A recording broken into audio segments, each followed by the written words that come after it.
Hey folks, welcome tonight. We're going to wait just a few more minutes to make sure that everybody who wanted to attend does attend. And this event is also recorded. So please understand that if you've registered, you'll also be getting a link later. You can watch it.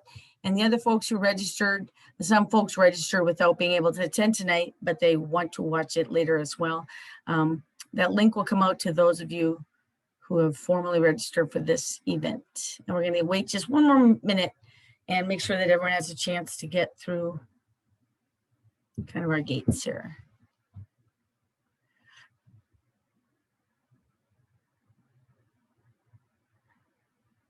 This is your last chance for the quiet moment. Becky's not talking. Well, we're going to go ahead and start. On behalf of Dr. Mike Wallace, I'm Becky Rouse, and Mike is, magically shown here on our slides here. He's the Director of Emergency and Security Studies Program, and he's also a Professor of Practice, primarily for Homeland Security courses.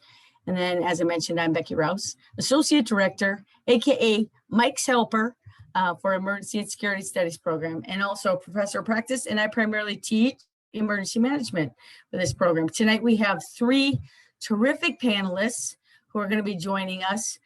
We have, I'm not sure which order, I want to make sure we get it in the order if we have a slide. There we go. Miss Kaitlyn Weitzel, she's going to tell you a little bit more about herself. You can see what her title is there. Mr. Steve Recca, he too is going to tell you a little bit more about himself and what he's doing these days and his many adventures, and then Mr. Steven Kuhr as well.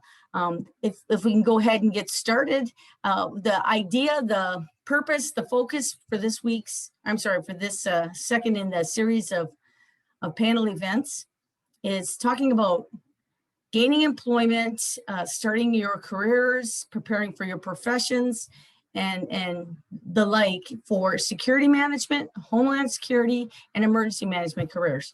Our folks have experience in all those areas, and they've also have probably some creative and interesting illustrations that they can tell us about in terms of how they came to serve in the capacities they have, what they've seen other folks do successfully or maybe learn lessons from. And then they're also going to share some perspectives as either current or previous supervisors or leaders in their organizations, and in how folks are looked at and interviewed for positions within our disciplines. So if each of you, I'm going to go ahead and start with Mr. Steve Recca, and then we'll go to Ms. Kaitlyn, and then we'll go to Mr. Steven Kuhr. We'll start with Steve. If you can tell us a little bit about yourself and your background and maybe what you're doing in your current positions. Sounds great, Becky. Good evening, everybody. Pleasure to be part of this. So thanks. I look forward to sharing the next a bit of time together. So my background, retired Navy. So there's an experience set there associated with that. And I can talk a little bit more about the background there. Currently, it's more or less a portfolio position. So not one position, but several. My primary position is with the Naval Postgraduate School Center for Homeland Defense and Security. That's in Monterey, California. The focus there is on Homeland Security, education, and policy, and kind of bridging the divide between practitioners, policymakers, and the academic community. Another piece you might find interesting, and again, I'd like to talk about as we have time, is the international disaster management. So a little bit different framework, but fairly similar with emergency management here in the US. I work primarily overseas on behalf of a group out of the University of Hawaii called the Pacific Disaster Center. So that involves primarily working with FEMA-like equivalents in countries and they're disaster prone. So I don't go to Paris or London or Berlin very often, but I do go to places like Sierra Leone, Djibouti, Trinidad and Tobago, and they're all lovely actually, but I look forward to sharing more. That's mine. Over to you, Becky. Ms. Kaitlyn, if you would tell us a little bit about yourself and what you do currently. Sure. So hi, everyone. I'm happy to be here as well. So background for me, I guess I just like to keep it interesting because I've kind of bounced around a bunch of different tracks within the emergency management and homeland security field. But educationally, I have a bachelor's degree in biology from Eckerd College, and I have a master's degree in biodefense with a concentration in homeland security in terrorism from George Mason University. So I actually started in this field in high school by happenstance. I did an internship at an emergency operations center. I think it was some requirement to graduate, and that was kind of what started the bug there. But I also have experience in counterterrorism, where I spent 2 years at START out of University of Maryland on their terrorism propaganda project. So what I did there was I would get the transcripts from Al-Qaeda and Al-Qaeda affiliate groups, and we would go through line by line, sentence by sentence, word by word, and code them and see if we could find any meaning, any patterns. And then once we started to figure out what patterns there were, we would go back and see, are there any strategies that we could use to counter their propaganda? Because they were very eloquent in the way that they said that they wanted to kill us all and how they were trying to call to arms and everything like that. So we looked through that and figured out how we could kind of counter that and make it not sound as eloquent. I've also got experience at the county level in both Homeland Security and Emergency Management. Traditionally, I worked for Cook County Department of Homeland Security and Emergency Management, but also worked in their public health department as an emergency response coordinator, which was my most prior position before coming to SCN or the Secure Community Network. And there I helped develop their mass vaccination, mass dispensing plans. So kind of this whole COVID environment. I left there in March, so right at the beginning of COVID, and I came to my current position with the Secure Community Network, which is the safety and security organization for the North American Jewish community, where I serve as their Emergency Preparedness Manager. And to give some context to my job, because I'm sure SCN is not like an FBI out there. We have a central headquarters in Chicago, but we have programs located throughout the United States, from the West Coast to the East Coast, and we're a rapidly growing organization. So the fun part of my job is I get to build out an emergency preparedness program using my experience, but for kind of a non-traditional entity. So we're used to seeing emergency preparedness and Homeland Security and emergency management kind of at that governmental level, but we're now taking a faith-based organization at the national level and trying to instill those best practices and those guidelines. And really that lends to FEMA's whole community approach to emergency preparedness. So that's me in a nutshell, but happy to share more throughout the night. Thank you so much. And thanks for slipping in all those important buzzwords that I'm constantly reminding my students they should be paying attention to. Now there's extra emphasis on that. Thank you. Mr. Kuhr, if you would round us out with the little bit of background on what you do in your current position, please. You got it. Good evening, everybody. It's, I think, evening in your time on the east side of the country. Here in Colorado, it's 5:08 p.m. So my name is Steve Kuhr. I currently serve as the emergency management manager for Colorado Springs Utilities in Colorado Springs. We are a public sector utility organization providing electric, gas, water, and wastewater. So all four services for a population of about 500,000, maybe 600,000 if you include some of the suburban and rural communities around town that we serve. I'm in this position for 8 years. I joined the organization after a particularly catastrophic wildfire, the Waldo Canyon fire. The organization sought someone with my credentials to help build an emergency management program. Academically, I hold a master's degree in Homeland Security Management from Long Island University and a bachelor's in Emergency Management Administration from State University of New York, Empire State College. I started my emergency management career a long time ago. My first emergency management job was in 1986, where I was a field response supervisor in the New York City Fire Department. On the EMS side, my job was to go to major emergencies and make sure that they didn't go south, make sure that they were well organized, responded, mostly mass casualty incidents. In 1996, a gentleman by the name of Rudy Giuliani, who you may know of current fame or infame, however you want to look at it, was mayor of New York City. After a particularly series of major events in New York City, the mayor created the Office of Emergency Management. It was had previously been a small organization in the police department, and I was fortunate enough to be asked to join the executive team, the first executive team, to help build that agency out. I served as a deputy director of New York City Emergency Management for the next 5 years. I then joined the private sector just before 9/11, and I had been consulting for the Port Authority of New York and New Jersey, which owns and operates transportation around the New York City area, Newark, LaGuardia, Kennedy airports, World Trade Center property. And during the 9/11 attacks, I served as an emergency management advisor and helped build out the emergency management response for that. Fast forward through some private sector work, I then was asked to join New York State Emergency Management, where I served as State Emergency Management Director for a period of time. When that ended, I was recruited for this current job that I'm in right now. I've done some interesting things, and I got a lot to talk about. So I'm really grateful to be invited to participate in this. Mr. Kuhr, if we can follow up, and then we'll move through the panelists as well. You mentioned that you were in emergency management in, in the New York area and prior to 9/11. Can you tell us maybe your thoughts on, that's before DHS existed, Northcom existed, that whole kind of Homeland Security enterprise? Can you tell us a little bit about your perspectives on the improvement? Is it better? Is it more challenging to work within the fields post 9/11 than it was pre 9/11, something like that? Yeah, I'm not quite sure it's gotten better. I'm not quite sure the creation of DHS, merging 22 agencies and 300,000 people, has really helped Homeland Security and emergency management. So let me go back to the 90s. When I was in New York City, the word Homeland Security didn't exist.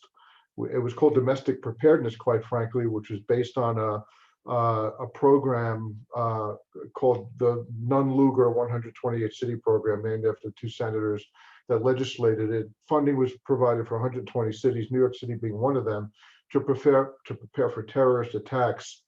The main reason was, or at least the visible reason, was because of a series of terrorist attacks in Tokyo, sarin release in the Tokyo subway system. That's what got Giuliani's attention, the fact that we had a subway system and that could impact us here. What we didn't know at the time was that people like Giuliani, who had served as the U.S. attorney before he was mayor, and other federal officials knew of somebody in the Middle East called Osama bin Laden. It was classified. People knew who he was. We didn't in emergency management. We didn't really fully understand Rudy's objectives at the time. So we worked with agencies such as the Department of Justice, the Bureau of Justice Assistance. We worked with the DOMS, the Director of Military Support, before the creation of Northcom, as you stated. And we kind of got stuff done. The FBI and FEMA had what was called the Con Plan back then. Well, you're really bringing me back, Becky, in history. And those 2 plans came to bear, and I saw it work on 9/11. I saw the Joint Field Office. I saw the FBI JOC, and I saw how they worked well together. Over time, if you read the 9/11 report, of which I think my name appears on one page in the 500s, just as a side note, you'll see the main issue was lack of communication among intelligence agencies, lack of communication among response agencies. I don't see how it's gotten better. I just don't. We were getting there. We were on the way to getting there. We were doing such good things back then, and kind of like put the brakes on after 9/11. I mean, talk about changing the world. And if you look at what's going on now with coronavirus, you could see how and post Katrina, I think, how politics has really influenced emergency management, Homeland Security, in not a positive way. That's a whole separate webinar series. Sure, that's a great point, though, that you make, and the emphasis suddenly, or not so suddenly maybe, but overwhelmingly goes to defeating terrorists versus taking care of crises and emergencies, regardless of what has caused them. So well, so I'm going to avoid jumping on a really high soapbox, but just a real tiny one. Homeland Security and FEMA don't belong together. The only time the public interacts with Homeland Security, and by the way, I'm very proud of my Homeland Security master's degree because it doesn't represent what I'm going to say now. Most of the time the public interacts with Homeland Security, it's typically a TSA at the airports. The other thing is, from a public media perspective, if you will, Homeland Security is the agency that is responsible for the situation at the southern border. So I believe that there's an inherent conflict where you have a master agency that's responsible for enforcement of laws, some of which could seem counter to humanitarian appropriation. And then you have FEMA, which is inherently a humanitarian agency. There's a natural conflict there. There's tension that exists there. FEMA does not belong as a subset of Homeland Security from a bureaucratic perspective. And I suspect some other agencies would agree with you that have been adopted by under the umbrella. So, all right. And we may be coming back to that. Thank you so much, Mr. Kuhr. Remember, everybody, what happens in Vegas stays in Vegas. We have recorded this and we're going to ship it out, but that's okay. Your perspective is actually well regarded and also socialized. I mean, this isn't the first person to say this. So Steve Recca, perhaps would you like to comment on any kind of before 9/11, after 9/11, or maybe before Katrina, after Katrina, how the dynamic of working in these fields might have changed? Yeah, that's an excellent question set, and again, maybe useful to think back as we move forward, right? The notion of, so what happened in 9/11 or 2005, what does that mean for the next major transition, the next major event that will happen, right? How do we think about ourselves? How do we restructure? I mean, so that's maybe a point of departure for further questions. So, from my background, primarily in the national security world, Homeland Security, as Steve suggested, that term didn't exist. There was there was civil defense and national preparedness that predated 9/11. But those that were really serious about security, and there are air quotes here that I'm loath to put on screen, really approached it from the national security, international relations framework. So we thought about security in terms of Cold War, and then beyond that, how we thought of things like USAID and supplying an American model around the world, right? So security was meant something overseas, the away game, et cetera. And it wasn't until, and not surprisingly, a major event on our shores, followed by another major event that really catapulted the elements that have become the bureaucracy of Homeland Security into this mass. Steve is of the group of us here has had the most experience kind of blending Homeland Security and emergency management. I suggest that 9/11, we attempted to create Homeland Security 1.0. Katrina led to Homeland Security 2.0, where we started to think in multi-hazard, we call it all hazard, but really multiple hazard environments. And now we're in this kind of amorphous phase, post-Cold War, if you will, of Homeland Security, where Homeland Security 3.0 is not yet defined. Where does public health fit? Where does cyber and security fit? And information operations, meaning hacking, the election interference, things like that. So again, the before and after for me is most relevant because we will have another seismic shift. I'm not sure what that's going to be yet. And how do we think of ourselves? How do we prepare the organization, the structures to be somewhat resilient in the face of those? All right, thank you. Well, as soon as you said a seismic shift, I thought, well, aren't we riding one right now, kind of coming around the corner on one? I know I was at FEMA when the lead federal agency was determined to be FEMA for the pandemic response, and the folks at FEMA were sort of like, really, us? Are you kidding? So not necessarily completely ready or prepared for that role. I thought they did a passable job. But so thank you so much. And Kaitlyn, if you're wondering, oh no, don't ask me this question because I'm just a youngster. I'm gonna tailor yours a little bit. Just recently, as in this past few days, the Secure Communities Network very graciously hosted a preparedness workshop for their many partners, for folks who signed up, including Becky Rouse, to learn more about how to apply for preparedness grants. So maybe you can talk to us a little bit about, in this post 9/11 world, when DHS now has kind of big dollars, right, available, that are available each year for different organizations. How does an agency work alongside or with, or, you know, kind of commandeer, if you will, these kind of resources? How do they work alongside DHS, if not under DHS? How do they partner with these government agencies in this post 9/11 world? I know that wasn't one of the prepared questions, but this is good training. Yeah, no, I think it highlights, I'm not going to say whole community, this whole presentation, but I think it highlights that importance there, that whole community preparedness. And so for us at SCN and JFNA, the Jewish Federations of North America, you know, they were really integral in getting the nonprofit security grant program started.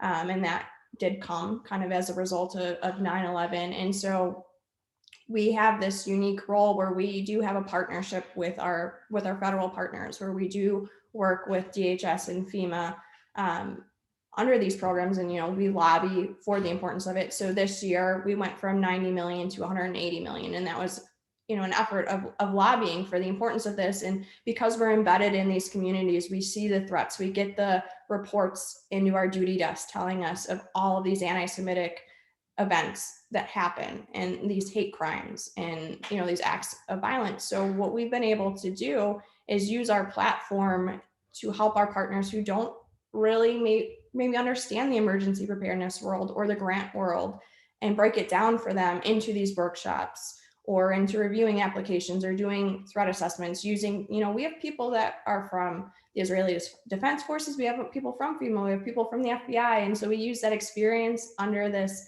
kind of non-traditional umbrella to share that with people that just might not know how to navigate that, and hopefully help them get the help that they need as we move towards this whole community approach that, you know, I think we drag them into, and then we say, okay, you know, on your application, well, how are you furthering the national preparedness goal? Well, a synagogue, you know, down the street may not know what the national preparedness goal is. So that's where we come in and have that subject matter expertise, where we can say, so this is what the national preparedness goal is, and these are what these core capabilities are, and this is how you can leverage this in your application, and kind of giving them that understanding and bringing them gently into a world that they may know nothing about, but is crucial to them, you know, surviving and thriving. All right, well, thank you. And this reminds me that Secure Community Network is an example of when we often say, I don't always just look for opportunities. Sometimes you create opportunity, or you leverage circumstances and situations and environments that are changing, not necessarily exploiting those, but finding a need and helping fill it. So I think back to, again, Miss Kaitlyn, you and I've talked in the past where you said originally you didn't necessarily know you were the right person for this kind of job, but you thought anew, right? You kind of reshaped your thinking about how you fit into an organization like the Secure Community Networks. And maybe you could tell us a little bit about that, and how you kind of shaped yourself or developed yourself to fit well and to bring your skill set and your strengths to that organization.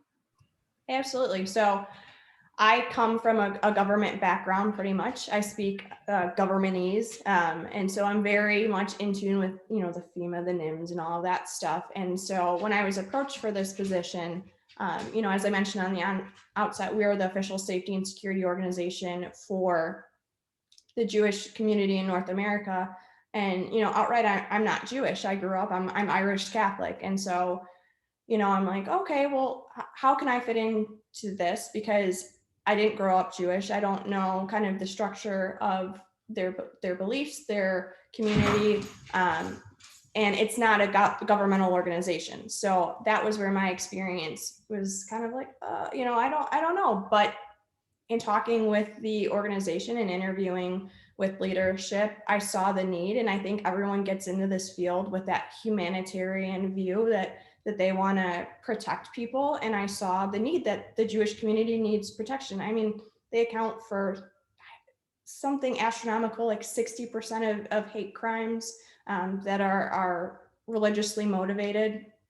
And, they needed help. And I had that skill set. I had that emergency management. I had the public health side of things as we got into COVID. I had the skill set. I saw the need. I'm a child of 9/11. I think that's what they call us. So, you see all of this happening around you and you feel that sense to want to help. And I saw that they needed it. And really, when you think about it, government versus non-government, they all need emergency operations plans. They need threat assessments. They need capability assessments. They need training. They need exercises. For example, if they had an active threat at the synagogue, what would they do? Well, they need a plan for that. They need to train for that, stop the bleed, countering active threats. So really, I slid naturally into the role, but was able to tailor it based on what I learned, from my coworkers, from working with the Jewish community. We talk about the core capabilities, and one of the core capabilities is fatality management. And at first you think, well, how does the Jewish community fit into that? Well, they have Hevra Kadisha, which is a whole ritual around fatality management, and that, it doesn't seem like it would fit, but it does. And you find the way that something so non-traditional would fit into these traditional realms, and you learn to stop speaking governmentese, so you're not as sterile, you don't throw acronyms around, and it just, I don't know, it works. And it's one of the most fulfilling, I think, jobs I've had in my short tenure in this field. Well, that's great. So some commonalities, of course, an eagerness to serve, right? To support others, but crisis management in a broader term. And then, of course, you've named some specific skill sets that either you brought with or you got good at those, right? You've said, if I'm not terrific at risk assessments, I'm going to learn how to do them better. And that's the kind of thing that we also advocate for folks to be developing as they go. Mr. Recca, if we come back to you, you represent multiple agencies, which offer a wide assortment of resources that you might be able to commend to the folks in terms of their development beyond just attending Tulane or going to school wherever they might be, or taking their FEMA courses, perhaps, or maybe you have your own experiences or things you've advocated for your students in ways they can develop themselves outside of the formal education process.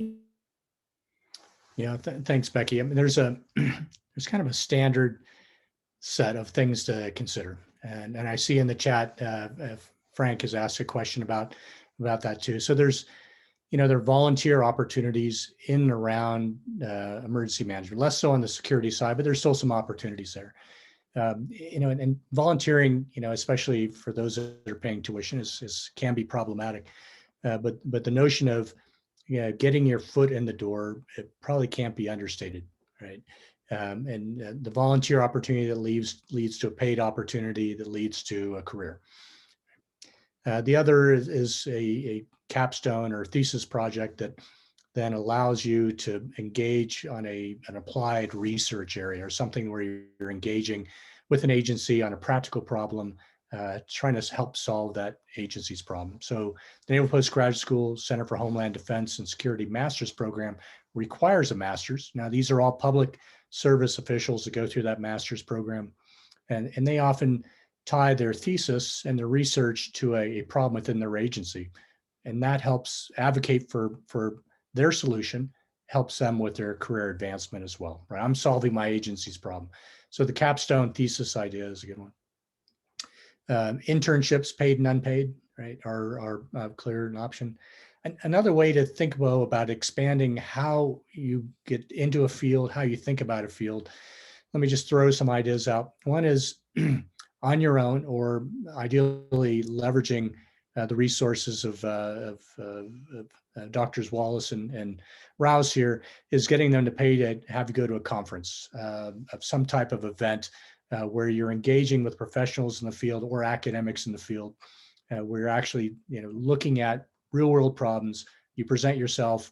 Every handshake is a potential for understanding more about the field or maybe getting a job.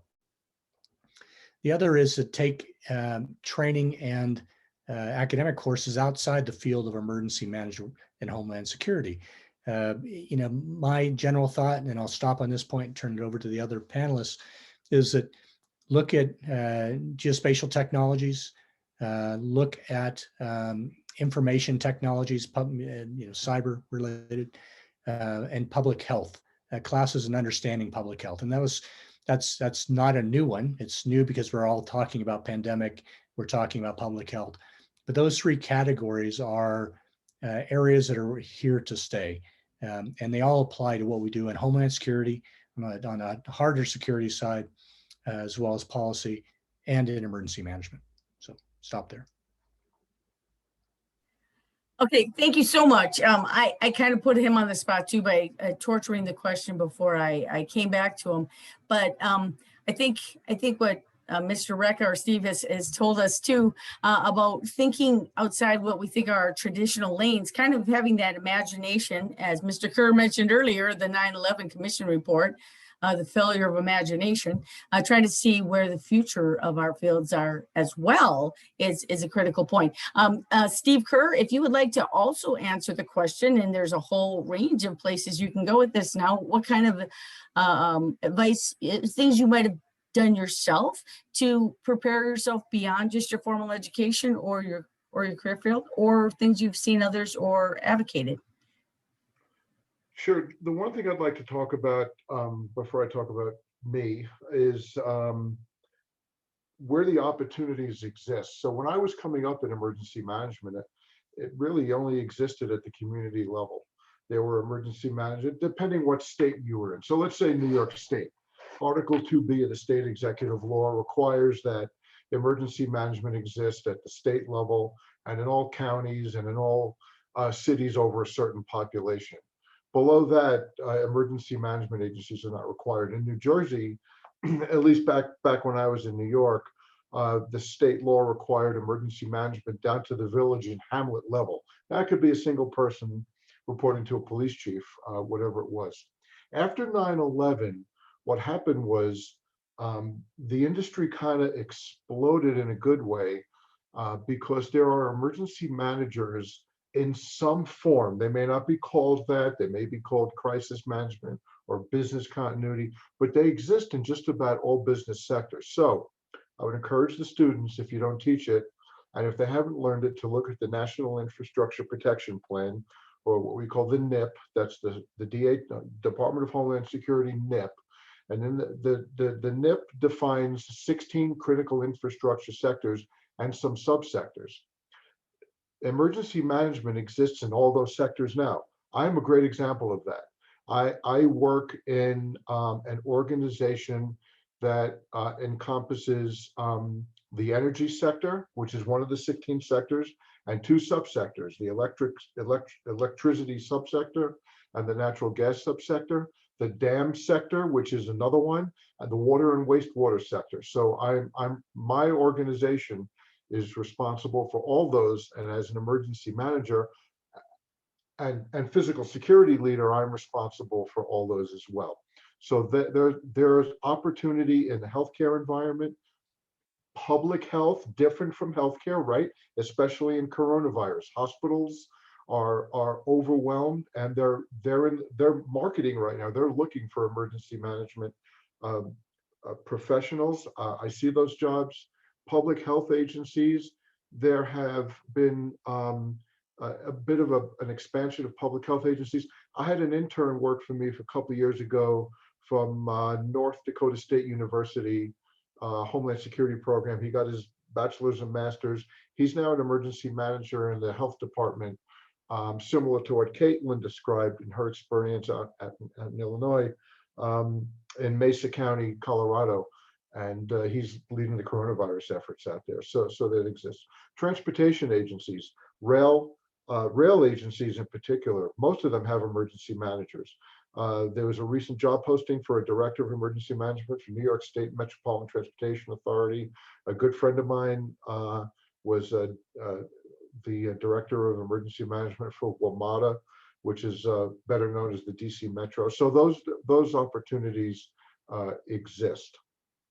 As far as I go, how did I prepare myself? I was very fortunate that having come up in the civil service environment before I entered emergency management proper, I worked in the New York City Fire Department, and by the nature of its business, it needs to do emergency planning and emergency response planning and do drills and exercises. And I was in a division within the department that was responsible for that. So that's why I say my first emergency management job was really way before I went into what would be considered proper emergency management. So I was given that opportunity. So how do the students apply that to what they do?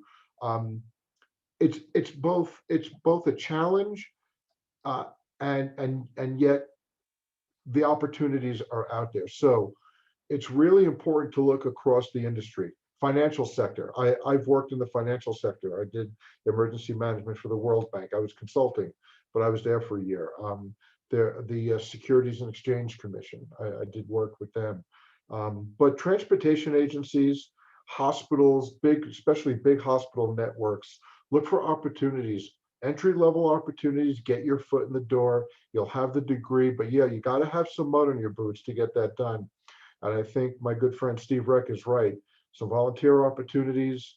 For here in Colorado Springs, we have a program, I think it's called CAP, and it's a program where people can volunteer in public safety agencies. And there are folks that work. I had a student, because I didn't mention this when I went through my bio, I was an adjunct professor at Colorado Technical University in the undergrad program for Homeland Security. And one of my students there ended up in regional emergency management as a CAP intern, and he did really well there.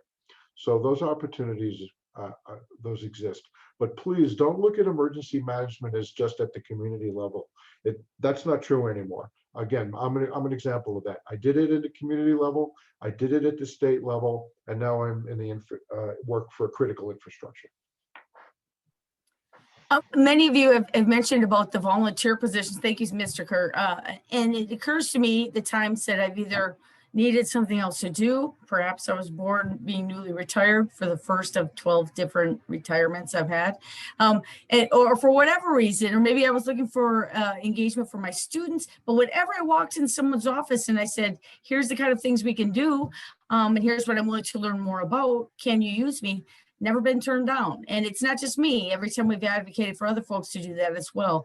The need is great. And folks, it does take a little bit of courage to make that appointment and go in and see that emergency manager and say, what can I do to serve? How can I help? How can I be part of this organization? And volunteer to get your foot in the door. I was going to ask any of you, and this is whoever would like to unmic and answer this, or all of you, what are some unexpected skills that you either wish you'd had or you've had to learn the hard way? I think of my own would be maybe social media, certain things, managing Twitter, it kind of blew my mind and I had to get good at it. So, there must be something any of you have that you kind of wish you knew in advance, but you've had to learn as you go. Steve, you're on mic. I don't see a place to raise my hand, so I'm just going to jump in. Okay. This is kind of hardcore because it's something that you don't expect, and it's something we absolutely do not teach in college level emergency management programs. And that's how to deal with the impact of politics on emergency management and how to navigate the politics of emergency management. Part of my problem was I worked for an extraordinarily supportive mayor in New York City. He funded us, he built us an EOC. Unfortunately, it was at 7 World Trade Center. He insisted it be there, it be in walking distance to City Hall. Separate issue, but we were well funded, well staffed. We were empowered by the political elected official. The official could, because elected officials have ultimate responsibility for emergency management. We were empowered. So we got stuff done because when we would interact with other agencies, we were speaking on behalf of the mayor. Well, that is an extremely unique situation. That doesn't exist across the political spectrum. I then went to work for a governor, and he's still governor. And I'll just say, and I won't get into it, the situation was just different. Very much into emergency management, but the support was different. You just look what's going on now with coronavirus. And again, I'm not going to get political, but you just need to look at what's going on. You have this conflict between, I hate using these terms, but red state, blue state, who's opening up, who's not following the science, who's over what, who's over overwhelming the public health infrastructure, who's not following the science, who's not following the advice of their emergency managers. And this, I think, political impact on emergency management really started at Katrina. Even after 9/11, and again, we had a governor and a mayor in New York that were very supportive of what we did. But you'll see after Katrina, where emergency management careers crashed, is where politics started to really take hold in emergency management. We don't teach it. We're not good at it. And it's something we need to get better at. And entry-level people coming out of college, going into these jobs, are in a great position to learn how to do that now, but we need to help them as those that have the battle scars.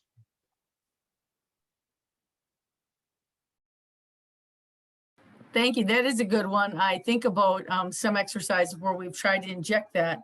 And we have another leader who recently spoke to one of our classes and said, you know, I'm kind of the apolitical guy who's trying to get the mayor to fund a resource or a capability, but they don't even see that being realized before they're on to their next gig. So it's hard to persuade them to support something before an emergency happens and they wish they'd had it. I'll tell you exactly when it happened. Besides the fact that Giuliani was a U.S. attorney and he knew terrorism, there was a firebombing in the subway right in front of City Hall, multiple casualty incident. There were people that were burned. There were 3 separate command posts, fire, police, and EMS. And I was there when he walked the incident scene and said, we're going to fix this. And I think it was within weeks, he had formed a committee and an executive order was issued creating the Office of Emergency Management. So it takes politicians to experience that wake-up call to support emergency management. But again, he's really unique. And I don't mean to harp on my experience there, but it was really positive. And you just don't see that. Politicians, elected officials typically don't give much attention to emergency management until they need to parachute into an incident. So the relationship that exists between the emergency management leader and his elected official is critical. And it's critical that the emergency management leader nurture that and develop that relationship. So in interagency, dealing with networks, dealing with interagencies, dealing with personalities, dealing with folks who are represented their own organizations, which have agendas. That's all really good experience. Group projects in school, which they're painful and miserable and everybody laments, but they're great experience, great practice, finding ways to collaborate, cooperate and graduate, as we say. Steve, Recca, or Kaitlyn, did you have anything that you wanted to share in terms of some skill or capability that you got to learn you needed? Either? I can jump in. So I think it goes in line with that. But a skill that I learned when I was at Cook County, which they, graciously put us through, was facilitation. And then what I didn't have, but what is a good skill to have, is conflict resolution. It can get trying, especially personalities are there. And I've always kind of seen myself as, in my roles as emergency managers, emergency response coordinators, is like kind of Switzerland, and that mediator there. And sometimes, as Steve mentioned, they'll come in and they'll tell you that I don't want to plan with you. I've had multiple agencies tell me that a pandemic was never going to happen. And so it happened. And it's just getting through that, learning how to diplomatically get the job done. And also when you're dealing with opposing personalities, how do you work through that, and how do you facilitate a discussion so that you get to the end goal at the end? And that's a skill that's really important. I know there's kind of a couple of questions back, but similarly, a skill that I didn't touch too much on, but I actually have an insurance license, and that has helped me tremendously in the emergency management field, because I can think of the financial consequences. And it helps, especially with our organizations, to talk through insurance policies, what's excluded, what's included. So always looking outside the box. I worked in insurance because it took me a while to get my foot in the door. And so I worked in insurance for 3 years, and it has served me well. It wasn't what I wanted to do, but while I was waiting to get my foot in the door, it was a skill I got, and it's helped. Very good. I think facilitation, that's a great one. One thing we do try to reinforce, you have to present. If you're shy, you don't feel capable of making presentations, get ready, start practicing, do it now while you can. And of course, writing well. But I think the mediation, the conflict resolution, those are really great thoughts as well. And also how to play well with others. And if you're not good at it, get good at it. Or maybe you have to work in a dark room with a lock on the inside of the door. So thank you very much, Kaitlyn. Those are great suggestions. Mr. Recca. Thank you. So a couple of things that just come to mind from the conversation we've had already. And so Becky just mentioned working in a dark room. So if you ever have one of those career tests that, this is the job you must have, I took that after leaving government service, and it said I should be a coroner. So I'm not sure what that really means, but apparently dark room would have been a safe place for me to work. So Kaitlyn just mentioned it. Steve mentioned it about Mayor Giuliani, the idea of having diverse experiences. So bringing your background, your experience, your past performance to the job is useful. The second half of that is bringing your past performance, your experiences, because then you're more resilient and you can adapt quickly to the challenges of Homeland Security and emergency management. Those are skills I think you experience. You learn through experience. We don't educate to those. We don't train to those. You just have to essentially be raked over the coals a bit to get that. It's nice that you can get some mentorship, mentoring, and make it maybe a little bit less painful. But having a diversity of experience is incredibly useful. More so, I want to say in the emergency management field, a good emergency manager, first to Steve's point, you're a translator of politics to action. Right? So you've got to be able to know the action part, to practice, and you have to be able to resonate with the political leadership. My background in intelligence suggests that something very similar, and this applies across in Homeland Security, is I need to be able to sell my idea, right? Sell my idea that, that Al-Qaeda is a threat, that 9/11 is going to happen. Doesn't matter if I'm right or not. It helps that I'm right. But if I don't sell my idea, it doesn't matter how right I am, right? Doesn't matter, if we need more fire trucks, if I can't convince city council, the mayor, the county, that we need more fire trucks, it doesn't matter that we really need them because I haven't sold the idea. Doesn't matter if I can't sell the idea that terrorists will use box cutters to take down the World Trade Center, right? I have to be able to convince people of that. So that gets to the point, Becky, you started to go down that the three areas, and then there are more, but the three primary areas that we have heard out of the Center for Homeland Defense and Security when we've done career panels, talked to private sector, public sector hiring authorities, is it's less important to me do you have the exact skill set that I'm putting in the job description. It's more important that you write well, that you speak well, and then you can sell me your idea. Now, also be ethical, right? Be on time, have some understanding of the culture. Let's keep going down that list. But the top three are associated with writing well and speaking well and selling me your idea. I can train you for the rest. There's certain positions that isn't exactly the case, but overall, that's been our experience on the hiring side. So, back to you, Becky. Hey, Steve, thank you for the perfect segue into, let's talk for a few minutes, and then I'm going to ask Mike to tell us what some of the questions are. But just a few minutes on interviewing, that's such a critical role, getting to the interview. And this is where, Becky Rouse talks too much. She talks too fast. She's off track. What are some of the things when you talk about selling yourself or selling the idea or selling your skills? Maybe this is a segue to what are some things you can suggest or recommend in terms of interviewing well for candidates within these fields? You, Steve Recca.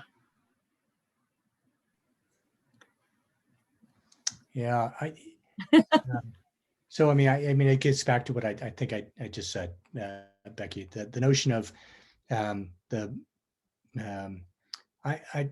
I sit down first, I want to see something that makes the candidate stand out, right? What's different? What's interesting about it? If I'm, so where have I hired recently? Primarily in the international disaster management spaces that I've worked in. Faculty and staff at a university is a little bit different piece. So I've looked for, again, how have you had positions that have helped identify that you can solve problems? Are you comfortable with adversity and diversity, right? And I mean that by, have you maybe lived overseas, or tried something that's really seems outside your comfort zone? And so looking for pieces, just indicators that you're going to be ready to tackle anything that comes at you.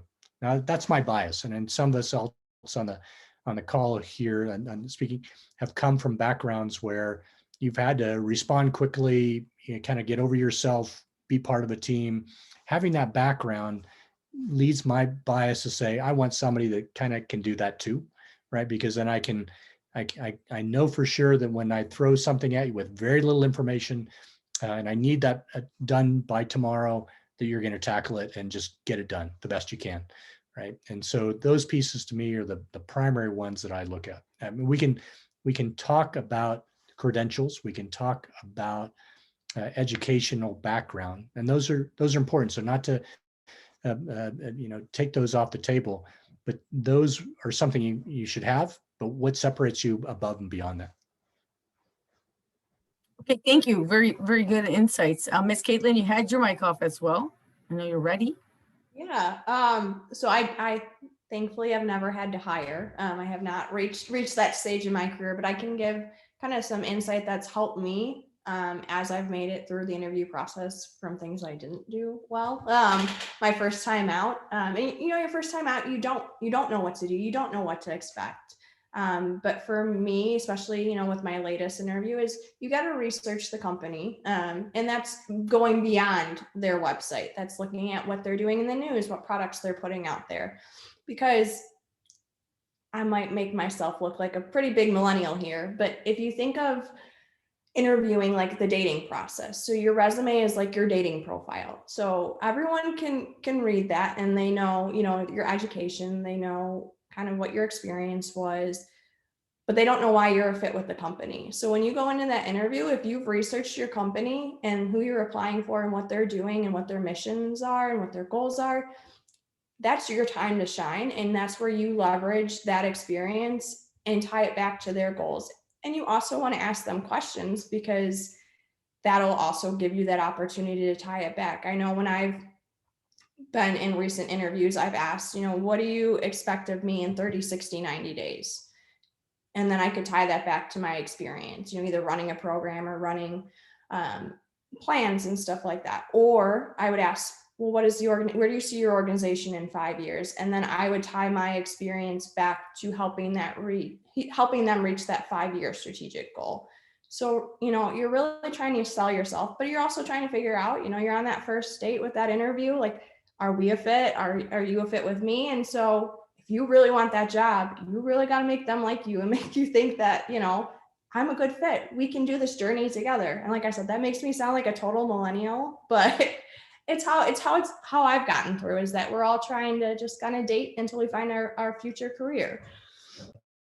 Well, I'm way too old, but I know I call myself a millennial because of all the shared philosophy. So I don't consider that a negative thing at all. I think that's a great tip about knowing the company. And it is a common mistake for folks to go in, basically have the attitude of like, thank God I'm here, interview me, you really want me? And then you go, do you have any idea how many folks we serve? Or something like that, a simple, plain question like that. So I think that is a fundamental great tip. Thank you. Mr. Kuhr, I'll let you answer the final one. Then Mike, you might have some questions you're collecting there for our panelists. So just to tag on to what has already been said, how to do those things. Most organizations tout what they do on their websites. If you want to understand what's going on, read the websites, read the about section of an organization you're interviewing for, find their annual operating plan. And there you'll find the data, the stats. For example, if you want to understand what an organization is, such as a transportation agency, I'm going to use that because I think there's many opportunities in the transportation sector. You'll probably be able to pull up an annual operating plan that shows what their ridership is, passenger base, revenue, losses, infrastructure, length of, how much track they have, how much fuel they use, what kind of fuel they use, how are their equipment powered, stuff like that. So all that stuff is good just in case you get that question. The other thing, and this is really hard to prepare for, is that HR agencies these days, human resource departments these days, are really going towards what they call competency-based interviews. And they're really hard to prepare for. Those are the what if, the what have you done, tell me about a time you did these type of scenarios. I know we do those, and I'm required to use those as a hiring manager. So tell me about a time that and it may have nothing to do with emergency management, where you were involved in a conflict at work. What was the conflict and how you overcame it? Like that. Or what have you done, or what would you do if an employee came to work and engaged in a harassment situation with another employee? Again, may have nothing to do with Homeland Security emergency management because it's a character assessment. So I don't know how you prepare for those other than think those through, think about all your life experiences, and just don't be surprised when you get questions that have nothing to do with, because what Steve said, he's right. We'll teach you how to do what needs to be done. We're looking for character and personality, can do, can read, can write, can speak in public, and we'll figure the rest out. Keep their knees bent and breathe deeply. Yes, good. Yes. Okay, thank you. Mike, please, sorry. Yes, Steve, it's funny. You were talking about the competency-based questions in interviews, and I was in an interview one time. Luckily, I was not the one having to answer this question, but they asked me, or they asked the person being interviewed, if you're a type of shoe, what would you be and why? So that was probably the most interesting one I've ever heard of. And I think the guy answered a work boot, but we have one question, and actually I think all of y'all have kind of touched on this. Frank was wondering, an older person with multiple degrees, full-time job with no military or first responder experience, how would you recommend somebody breaking into the field in that kind of situation? I mean, I can speak from personal experience. I don't have any law enforcement and I don't have any military background. So I won't say it's easy. It was harder for me. I would sometimes miss out, especially for the federal jobs, on any of the extra points you would get for military service. But if you don't have that experience, make that experience. So volunteer. If you have like a local MRC or a CERT team, you'll get that tactical experience there. Reach out to organizations. A lot of times they do have volunteer groups, and you'll get really important trainings that way. So that's my biggest tip, and just don't give up. Like I said, I worked in insurance for 3 years, and it was not my dream career, but it will happen. You just have to be persistent, and it may be a little bit harder, but make that experience and don't give up. Don't change your goal, just adjust your sails to kind of reach that goal. Yeah, I hate to say somebody's senior in life and an advanced career with all that education should volunteer, but Kaitlyn's not wrong. I know I mentioned the CAP program earlier. 2 individuals, one is a retired Navy 06 naval aviator, worked as a volunteer in the CAP program with the City Office of Emergency Management here in Colorado Springs. Ultimately went on to get his doctoral degree and became chancellor at a local university for a while. Steve, of course, knows who I'm speaking of. Also in that same program was a retired Air Force 2-star who I believe still volunteers at City Emergency Management. Those opportunities will lead the way to paid opportunities at some point. But that said, that experience may not be needed if you get the right interview in front of the right person that's looking for a particular skill set, a can-do attitude.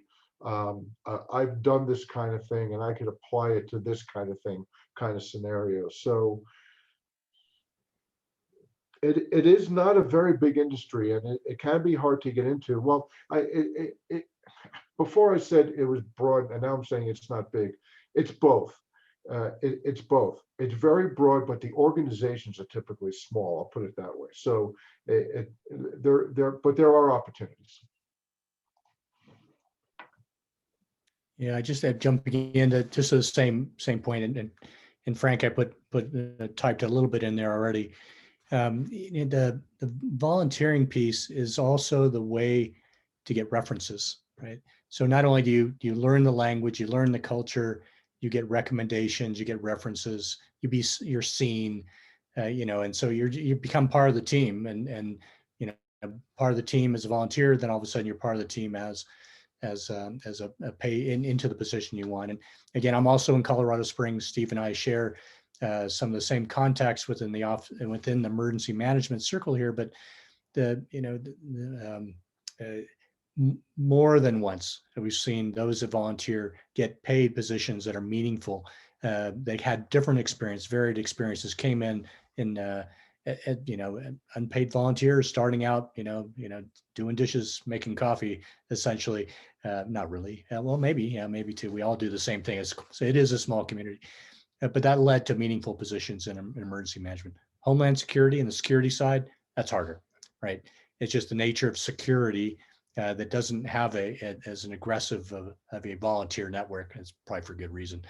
Joining militia doesn't count, just as a thought. Well, one thing Steve Recca taught me years ago, we still exploit, all of the folks in the panel, including Dr. Wallace, is we take advantage of each other every chance we can. So if you're wondering, who am I going to talk to anybody, ask for help. And we put you in touch with other folks. It's the network. They say 70% of jobs come from leads that come from your network. Be willing to ask for assistance. And your LinkedIn, or it could be your family members. Folks know folks know folks. And that guy who's the chancellor somewhere, I know who you're talking about too. He's the master of not just giving his own personal time, buying you a cup of coffee and giving you advice, but also putting you in touch with 10 people that might help you advance your career as well. And they don't discriminate. So don't feel like you're kind of discounted based on age or lack of a whole bunch of experience. Folks will be happy to leverage you. Mike, do we have a time that we're working with here? I think we're a couple of minutes over, but I personally want to thank everyone on this panel for giving up their part of their evening. This has been a great discussion. I've even learned some stuff. I know that surprises Becky. But Kaitlyn kind of mentioned something early in the conversation, and it kind of ties back to everything that we're doing here. We all get in this field, whether you're in intelligence or emergency management or security management, to help other people. And that's kind of the key that kind of keeps all of us going. And it's the desire to do that in this field. So thank you all very much for giving up your time. Really appreciate it. It's good to see everyone. And I'll turn it back over to Becky. Thanks again for joining us. Especially glad to see some of my students here. You rock. And thanks so much to our panelists. I'm thinking as I'm listening to this, I'm going to have these 3 people come to my class, each individually, and we're just going to wear them out with all of our questions and all the things we want to know about your experiences. Very kind, very, very kind of you to share with us. And you're all courageous, candid, committed folks. 3 very important qualities, and please let Mike know your shirt size so he can send out your loot for helping us out, and appreciate your time tonight. Thank you for the invite. Take care, y'all. Stay safe. Good night, everybody.